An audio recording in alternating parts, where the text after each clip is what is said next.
wakwadziwa nguva yese tivatsvaga tivashayiwa shuwa tivotambura shuwa varipo.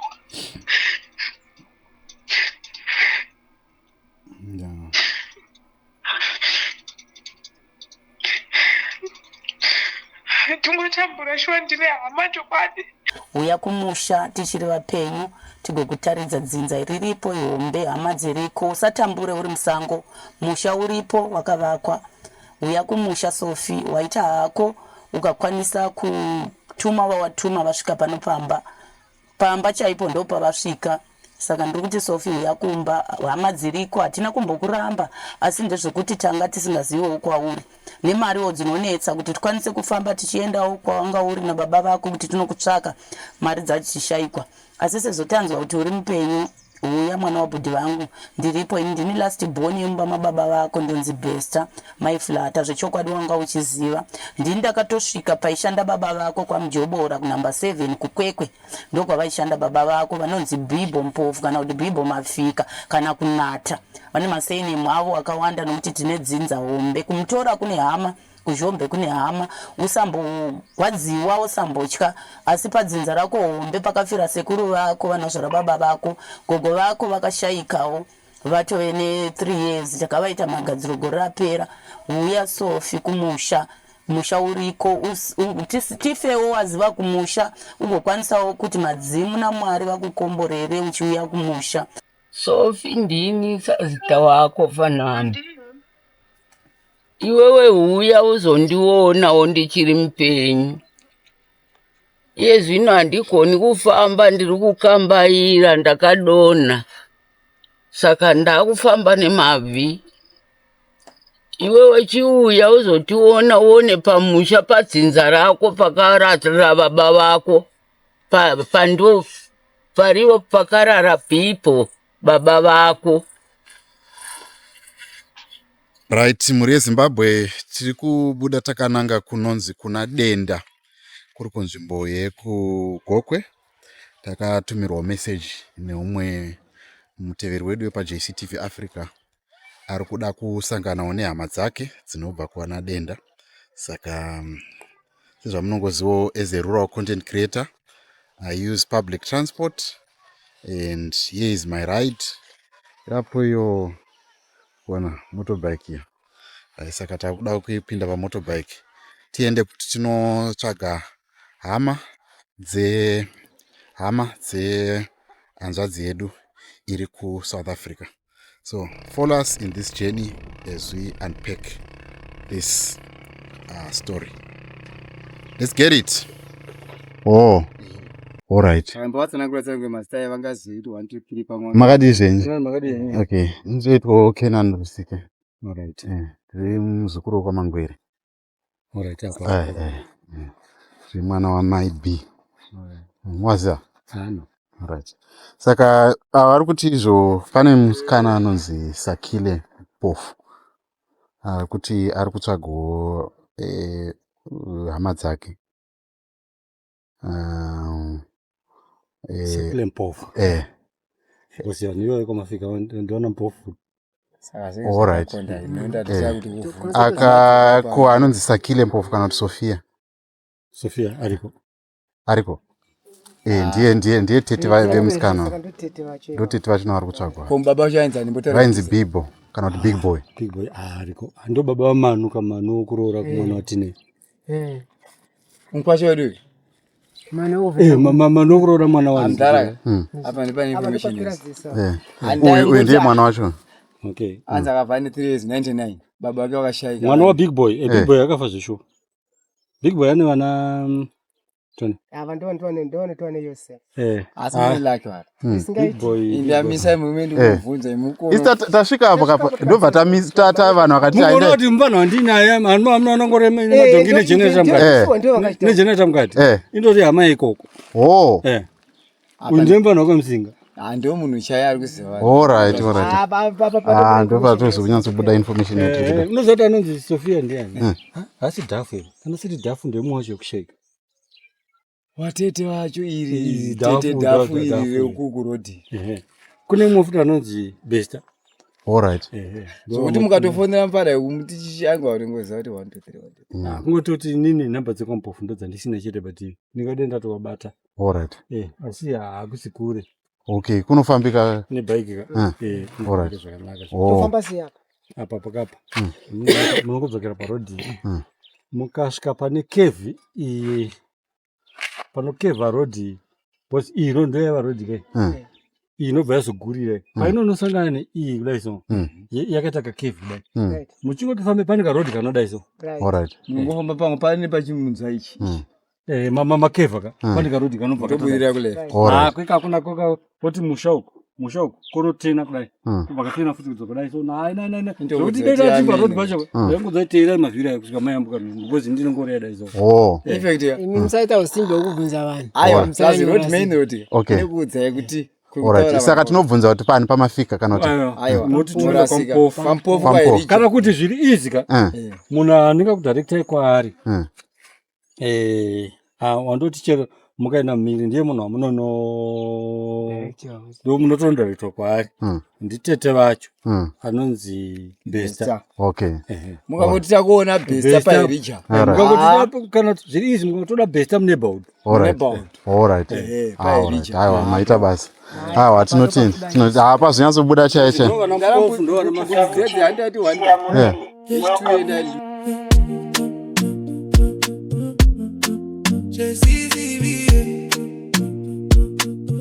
Jesse TV Africa, let the truth be magnified. Jesse TV Africa, with our people side by side, from the roots to every nation, let the message travel far.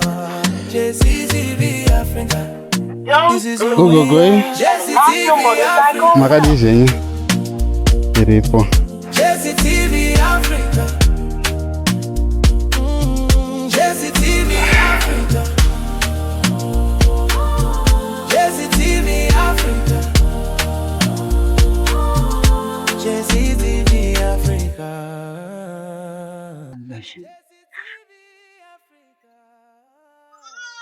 Makadizeni tiripo. Kurivait. Uko makadizeni. Tiripo yedu makadiyo. Tiripo.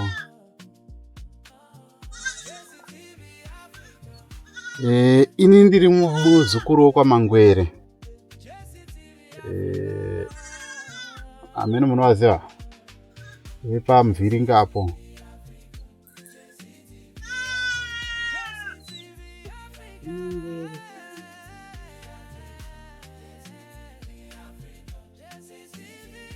Alright. Ndatumawo amene muzukuru wenyu here anonzi mwana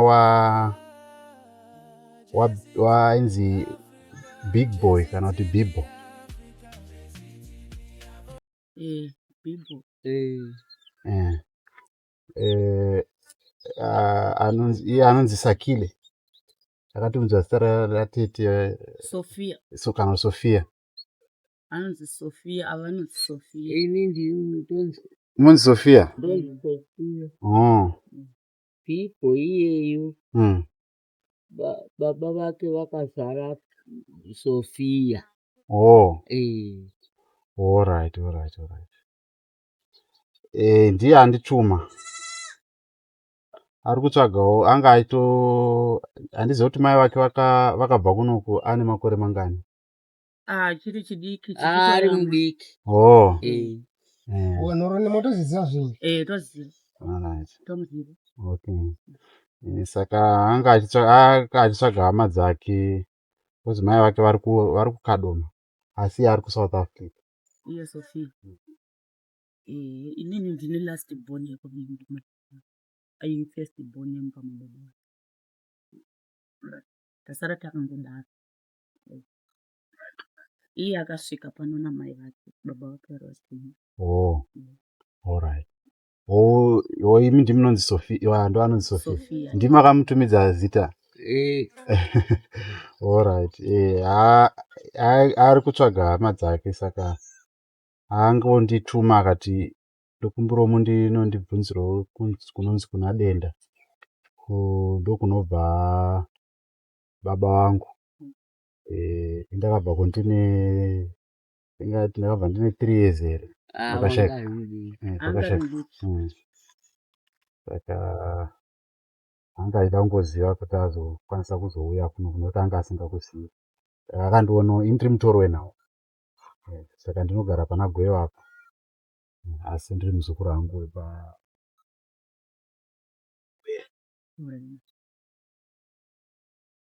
Iye akazviziva kuti baba vake vakashaya. Kuzviziva anozviziva. Mai vake vapinwa. Mai vake vapinwa. Hapana ndo padzinza pake ndo pakanga pana gogo vake vakatoshaika pane 3 years. Gogo vanobereka mai vake takatovaitwa makatedza vake. Vanobeka baba. Baba. Okay.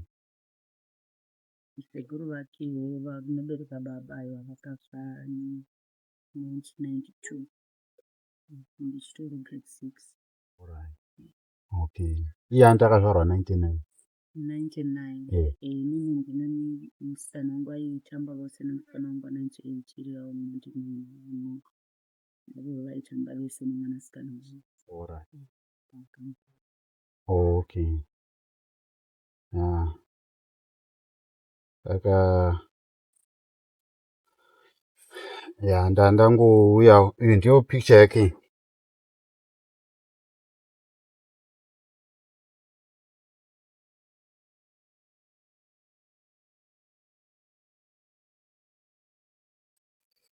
South Africa. Saka anga angonditi ndinzwe kuti muriko here. Aritsvaga hama dzake. Saka kana akazosununguka anozoona kuzouya. Ini wakazvakwa na baba vake namai vake. Ndobva vatumidza zita rangu kwaari. Vakati ndiSophia. Okay. Okay. Saka vatete vake ava patainha vakasimudzwawo vakaga vachiri kufamba iye zvino vakatova vasekokwanisa. Iko zvino hayo handichafambi ndakufamba nemabvi. Ndakadona. Ane hama dzake kwete dzekutamba. Haikona dzokutamba. Vanotori nabhudhi vababa vake vane musha uko kunotori nedanga remwombe vanotori nanabhudhi vake vanonzi vana Misheki, Boyi, Willard na Boya Rugwevu. Alright. Misheki ari kupamba akurima kana maona munda une chibagwe chisingaita. Alright. Ndiye anonzi Misheki. Alright. Inini ndonzi Best. Ini last oyenda nawo vakavati. Alright. Kuno kumusha kusi kutambugwa. Aiwa akukekwe. Otherwise mumba umu ngoti wese mumba umu ndakatopura masunflower kwana tani. Alright. Nyemba sadza rakazara izvo zvinabva kunochema mastaiti nemunda wakasiiwa nasekuru wake mukati mugomba. Alright. Ndiri kutarisira ngoro dzinotori 15. Chibage chegreen chamuri kuona chiri paseri icho nechimwe chamuri kuona ichi necotton iri apa sunflower ranga riri apa kukwa kune nyemba. Minda yasekuru vake kubva kwamatangira uku kunobuda uku kuno uku ndokwasekuru vake kwozoita munda uri mugomba kwozoita umwe uri uko kana maona chibage bomaita semunoita goronga so ndechanabhudhi vake vanogara uku vana vababa vake asi hirosi yeka yavo iyira ndo panotori nabhudhi vababa vake vanotori nemushauri. Alright. Kotori nehama kuna satya tamburi kwakatove nemusha. Nemusha ndo pano ndo padzinza pokuti kana pakaitika maproblems ese vanosvika pano nokuti ndo pamusha pakafira baba namai. Vababa vake. Alright. Kana mamuona mamutaura naye momuudzawo kuti ngazame kuuyawo tichiri vapenyu kudai timuone. Zhombe kune tori nedzinza hombe ririko kwatakabva kumatoro. Dzamunzwa achitaura. Indoita Sophia kana kuti Saklembof. Ndiri mwana waDhiku. Ndizvo ichokwadi. Vanomuziva vamwe vanoti Big Boy. Ndokubva kwandakaita. Aichokwadi. Mai vangu vanonzi Esnat Rugogwe. Aichokwadi. Pangore 1999 zuva 22 October. Mai vake vanoera zvongo.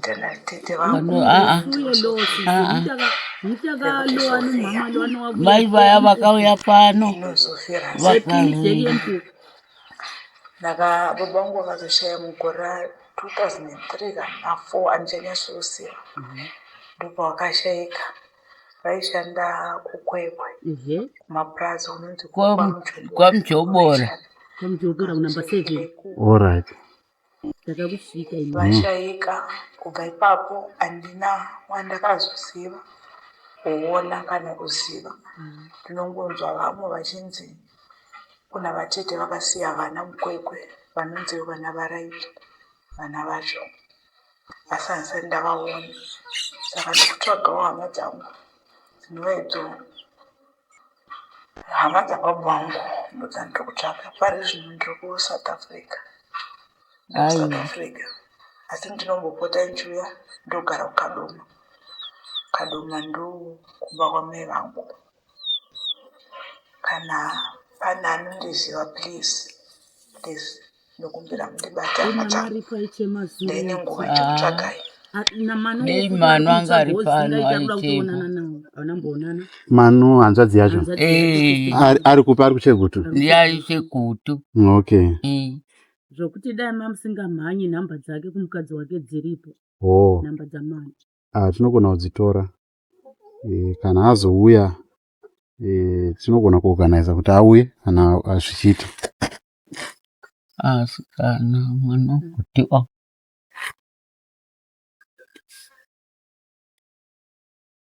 Ndio yatove life yavo iyoyo vanenge kambanira. Okay. Saka chiripo. Chiripo hatakawanda. Hatakawanda kumutora kune vamwe. Asi kunoku vanove vamimba mababa munozongo baba vake tangosara 3. Pana vamusinga uko ndo bhudhi varipo 1. Koita ivava ndo first born, koita second vamusinga, koita last one ini. Alright. Saka kuno kumunozikama muchinzi mekwane kwamusinga. Ai mpofu kana kuti kunata ndose nemikushandisa vana bhudhi vake vari uko kwakashayika bamukuru vake vari pairusa komukati nokunoshanda bhuku reningirezi. Alright.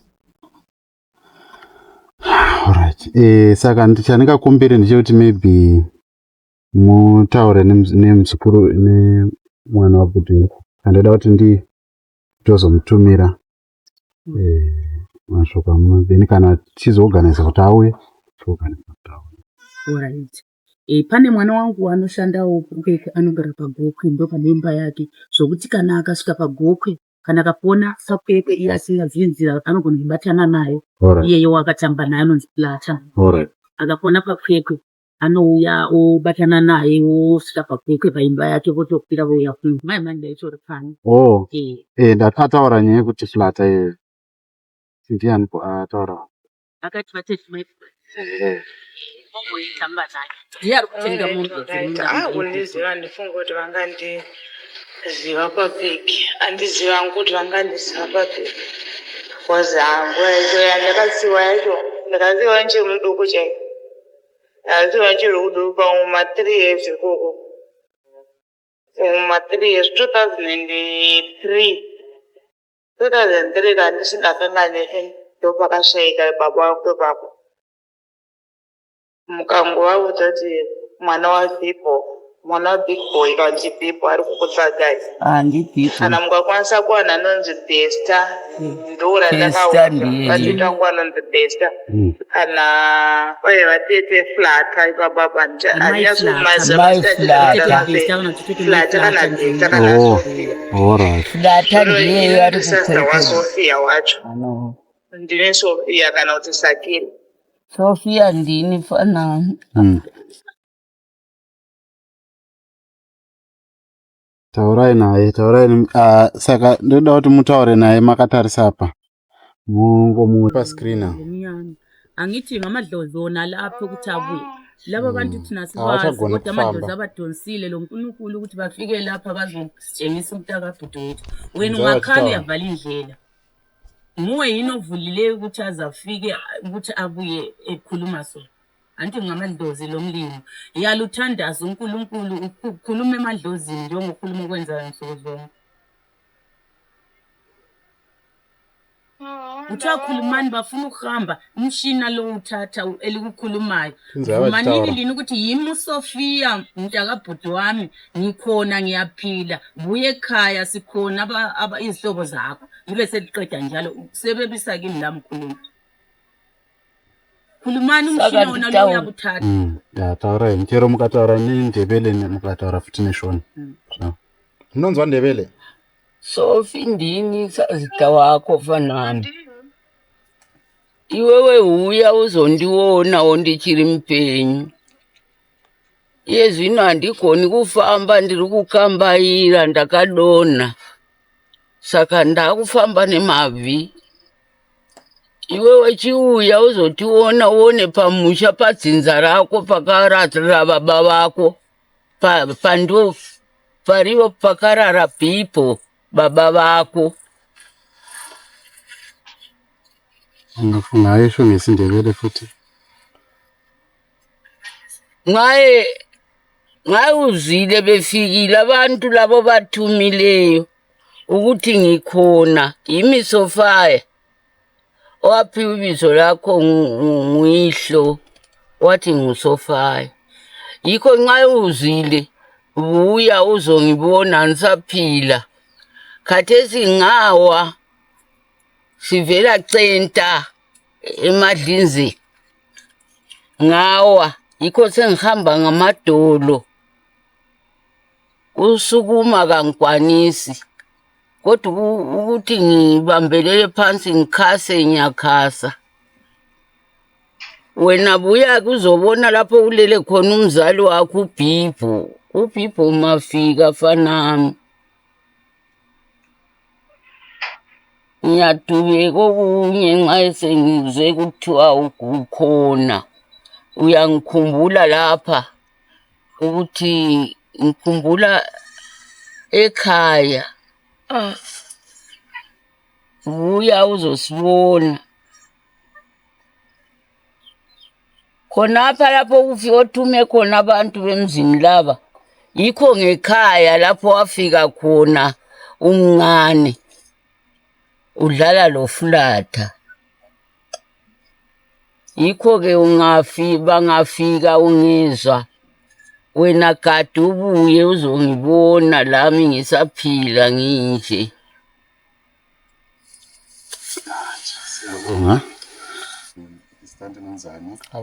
abantu thethe Besta Sophie ndini vatete vako Besta wacho ndini ndakazvara Flatha ndonzi mai Flatha zita remwana wangu ndi Flatha uya kumusha tichiri vapenyu chokwadi pandigere pano ndo pakafira baba vako ndo panigwara baba vako Sophie uya kumusha tichiri vapenyu tigokutaridza dzinza riripo ihombe hama dziriko usatambure uri musango musha uripo wakavakwa uya kumusha Sophie waita hako ukakwanisa kutuma vawatuma vasvika pamba chaipo ndo pavasvika saka ndiri kuti Sophie uya kumba hama dziriko hatina kumbokuramba asi ndezvekuti tanga tisingaziviwo kwauri nemariwo dzinonetsa kuti tikwanise kufamba tichiendawo kwawanga uri nababa vako kuti tinokutsvaka mari dzatishayikwa asi sezotanzwa kuti uri mupenyu uya mwana wabhudhi vangu ndiripo ini ndini last born yemba mababa vako ndonzi Besta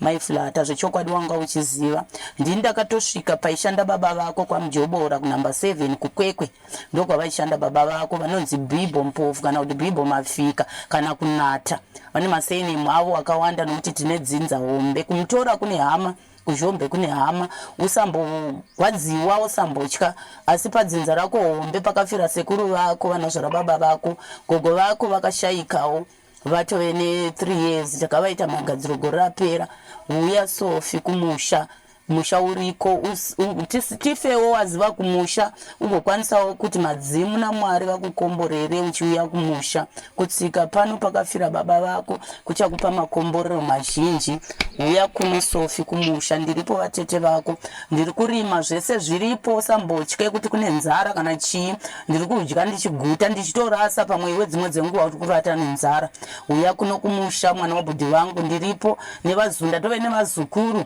nevana vako vakomana vana sekuru vako vana Bongani vana Othi varipo izvezvi vatoenda kunotakura matanda engarani toda kutomisa ngarani pamba kuti tiise chibagu chiriko chakawanda zvese zvaunofungidzira zvinodyiwa zvese kumusha zvizere tiripo tiri vapenyu usambonyanya hako kurohwa nehana kana kuti takasara neurombo nokuda kwokuti baba vako havasisipo tiripo tinotokugamuchira nemaoko maviri dziriko hama dzako kubaba mukuru vako kana wakanga wavanzwa vanonzi vakunata kana kuti baba Julie vakashayika asi vana vavo varipo musha uripo namai vako mai Julie varipo Sophie uya kumusha tinogara kuti tichizvitaura asi action papasina nokuda kwokuti tatisingazivi kwauri asi powatitsvagawo tiripo hama dzako tiri kukuda zvisingaiti zvimwoyo wese uya nemwoyo wese usambonyunyuta musha uripo Sophie ndiri kuhwa musodzi yangu ichitouya Flata ari kukwekwe ukamufonera ndichapa namba dzake womufonera usvika kukwekwe wotorana na Flata moya kuimba yake kugokwe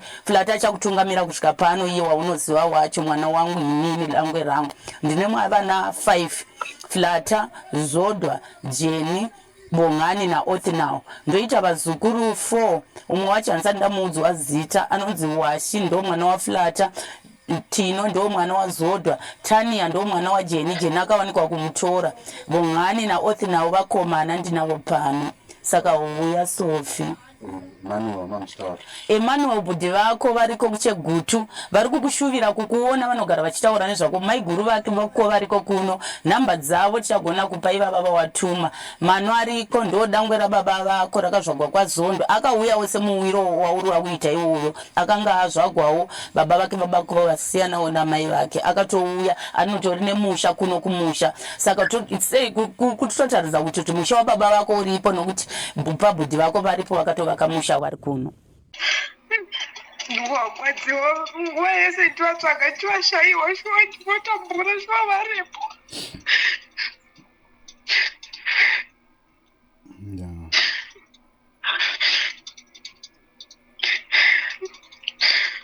tingotambura shuwa ndine hama chokwadi upenyu uchindoomera ivo varipo chokwadi vaimotadza wangoya mwoyo ngozondiona wangu mukwekwe imomo matengogara kusvika iko zvondikure ndaingogara wati mudhosepo no sorry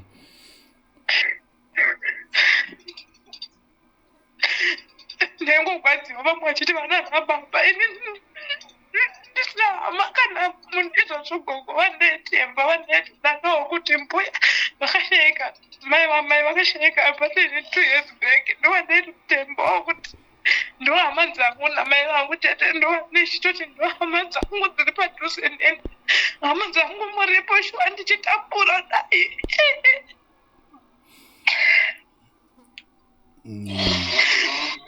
chishuwa changu chachiri chekukuonai hangu chachichiri kukuonai asi ndakuonai hangu kuti muripo ndine hama ndave kuziva kuti ndave kwekuenda kokuti nyangwe ndikatambudzika ndinotsvaga hama ndichienda kumba ndichiziva kuti kumba kuriko ona ndine shungu naye kuona ndivatete sosita wangu nevanhu vese ndakaudza mazita avo nabhudhi vangu mhano ndiye vanhu vasara mwoyo wangu ndiwakugwadza kuti ndimuwane mwana wababa wangu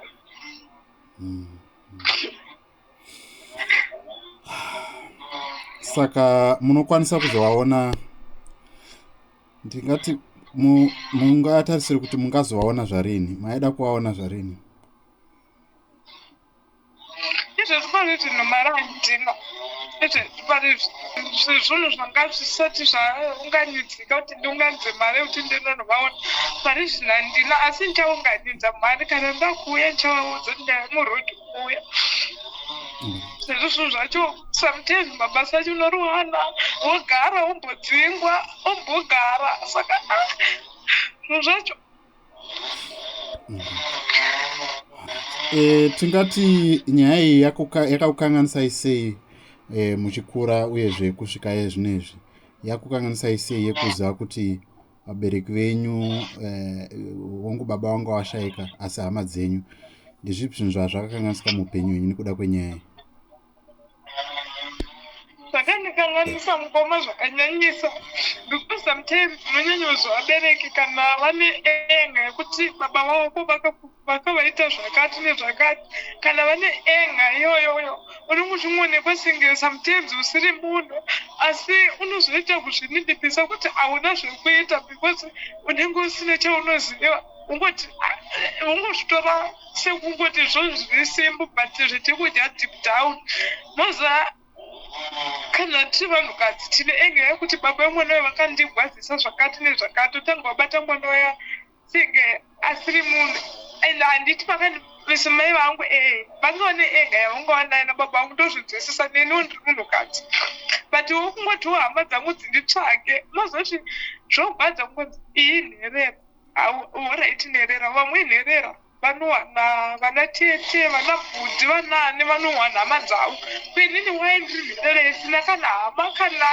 kana hazvo although ini ndaitongofunga kuti mama vangu pamwe vane secret behind yavanoziva vane havasingadi kundiudza kuti baba vangu varipi kana kuti hama dzangu dziripi because waitoga wabvunza kuti hama dzangu dziri kuna denda kupi dzimwe dziri kuzhombe iwe unobva kwamafika ndozvo zvandangobata bva chikura izvo kuti ini ndiri munhu wekwamafika okay ndiri murambo hama dzandinoziva tete bhesa netete flat ndo vanonengoza nengoti mama utoninyepera havasi kudondiudza kuti hama dzangu dziripi because hama dzati wai dzisingatsvake mukwekwe vaingonditi vana vatete vako varimo mwarimi ndaisvika inini mukwekwe ndaisvika ndaingogara pamunyati padhuze nepandakasiwa nababa vangu ndo pandanga ndiri ndichigara hangu nastefadha vangu hapana zvavakandiita taigara zvakanaka kusvika nasvika form 1 machallenges akazoenda eform 1 mozoti kana usina baba kana hama dzinokutarisa zvinogwadza ndopandakasiiswa chikoro talent dzekuti handichaendi chikoro vakagumira kuchikoro ndaikuna right makasiswa fomani muri fomani 1 I'm sorry netochirofi changu ivewo iri nani nyankabvudza sehombe ndoveva best chichaongo grade 7 netochiroti nditore nefuture iri nani grade 7 ndabuda ne13 units ndotombofunga kuti ndaichaitawo future yangu iri nani but machallenges ekuti unenge uchigara nehama dzisiri dzako hapana nokumiririra ende kana uri nherera chese chakaipa ndechako ndiwe unenge wachiita but anyway ikozvino ndiripo ndakamborogwa zvikaramba ndikaita mwana 1 ndikarogwa futi zvikaramba ndikaita umwe mwana akashayika izvozvi tine vana 2 izvozvi ndiri kushanda hangu mama vangu anogara kuno South Africa ndokune vana vangu vanokwanobota hangu tichienda kana ari maweekends nemaholiday ndokwanobota tichiendawo namama nababa vandinawo pari zvino akachengeta kubva hangu ndiri mudiki saka shiro chenyu chacho chekuti musangane nehama dzenyu uyezve mupfuurire mberi nechikoro chiro changu ndechekuti ndisangane nehama dzangu kana dzichindibetsera nditsvaga way yekundibetsera because upenyu hwandiri kurarama hausi upenyu hwandoshovera hausi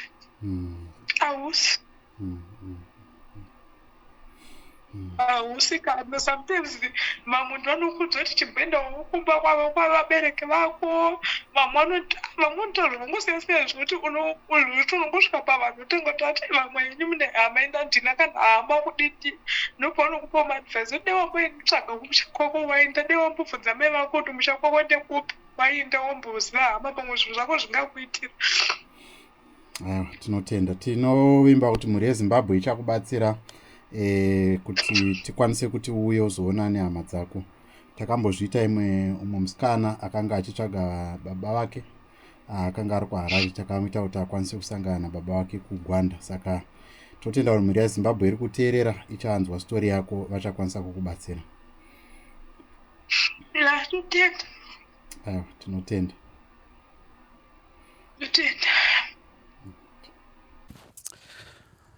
muri Zimbabwe tiri kuno kuGokwe kuna denda kuraini rekwaHerija tiri padhuze nekuzanda apo patatatumwa nehanzvadzi iri kuSouth Africa iri kutsvagawo dzinza ravo saka tasvika takwanisa kuonana naSazita weatituma achiri mupenyu ndi vachiri kurarama asi havachagoni kufamba, asi kusanganawo zvakare navatete vanova munin'ina weava vakatumidza zita. Saka tine tarisiro yekuti kana mari dzikafamba zvakanaka, mwanasikana achauya kuno kuGokwe ozoonana nedzinza rake, uyezve zvoita kuti mhuri yake uifarewo, upenyu hwake utambanuke. Saka kana muripo munenge muri nyaya yekuti muri kutsvagawo hama dzenyu, tibatei panhamba dziri pascreen, tokubatsirai nekubatsira kwatinokwanisa nako. Hatisati ana sponsor anotibatsira kuti tinge tichiita basa iri, tichiri kutsvaga kuti wane masponsor, asi kana muchinge muchida kutituma kuti tinokutsvagirai hama dzenyu, makasununguka kuti bata panhamba dziri pascreen kuitira kuti tikutsvagire hama dzenyu, musangane nehama dzenyu. Chino chirongwa chinonzi Uripiko Finding Family Unga.